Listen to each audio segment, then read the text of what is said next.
अच्छा एक बात, अगर उस व्यक्ति से संसारी संबंध है तो यह बात स्पष्ट हो जाएगी कि वो अपना नहीं, लेकिन उस व्यक्ति से आध्यात्मिक संबंध है तो जीवन भर निकल जाएगा, लेकिन वो आपके प्रति सत्य ही रहेगा, उसके प्रति कभी असत्य भाव नहीं आ सकता।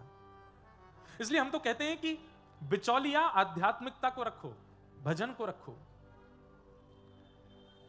चाहे विवाह कीजिए, पत्नी को पति को, इनको भी इसी संबंध से स्वीकार करो कि भैया हमको हमारे साथ भजन करना हो तो रहना, हमारे साथ ठाकुर जी की सेवा करनी हो तो रहना, हमारे साथ कथा सुननी हो, वृंदावन जाना हो तो रहना, पैसा कमाने की बात, संसारी व्यवहार की बात, ये सब बाद में करना। जितने युवा भाई बहन बैठे हैं, पहली बार में जिससे विवाह करने का, संबंध बनाने का भाव प्रस्तावित घर वाले कर दें कि इससे विवाह करना है, सबसे पहले उससे इन्हीं बातों को क्लियर कर लो।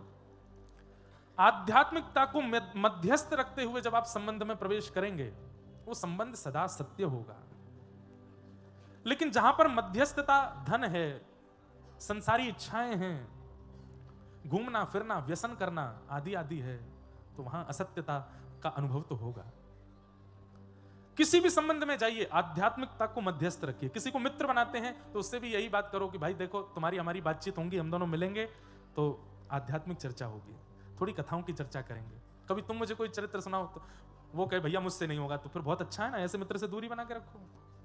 आपकी आध्यात्मिक की बातें सुनकर के कोई लड़का या कोई लड़की मना कर दे कि भाई मैं ब्याह नहीं कर पाऊंगी, ये तरह मुझसे नहीं होगा, तो अच्छी बात है ना, ठाकुर जी रक्षा कर रहे हैं आपकी, मत करो उससे विवाह।